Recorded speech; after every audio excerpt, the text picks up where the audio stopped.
Thank you, Speaker, Deputy Speaker. As the ATM, we want to express our utmost disappointment in the African National Congress and its collaborators for misleading the people of South Africa into thinking that today is a historic day to mark the amendment of Section 25 of the Constitution to effect land expropriation without compensation. The problem started in this House where the amended motion was converted into a resolution. The resolution adopted by the House betrayed the fundamentals as contained in the amended motion.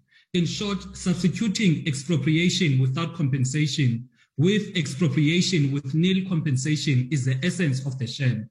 The sham continued in the public hearings that were conducted countrywide until COVID-19 disrupted that program. Despite the overwhelming mandate by the people of South Africa in the initial public consultations, the second public consultations, it is where the sham was propagated. The Parliament Committee did not explain to the people of South Africa that the second consultation was meant to provide input into the bill.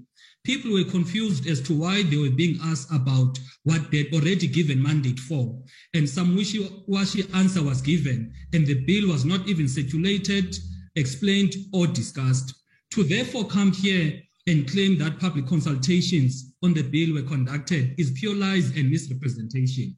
As the ATM, we hold a strong and uncompromising view that passing this bill would be the biggest sellout action that this parliament would have done.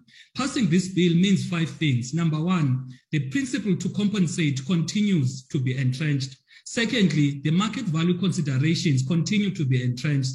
Thirdly, courts decide if a case has been made or not for the so-called nil compensation. Number 4, Section 25, subsection 7 of the Constitution, which sets out the cut-off date for land redistribution and restitution as of 19 June 1913 onwards, remains intact, meaning all of the land that was robbed from our forefathers in the 1700s will remain in the hands of the land robbers. Section 25, subsection 7 of the Constitution in its current form sanitizes land looting. In our written submission as the ATM, we have proposed that 19 June 1913 date be backdated to 6 April 1652, when Jan van Riebeeck first set foot in South Africa. In conclusion, Deputy Speaker, ATM is pleading with the ANC to withdraw the bill, go back to the drawing board.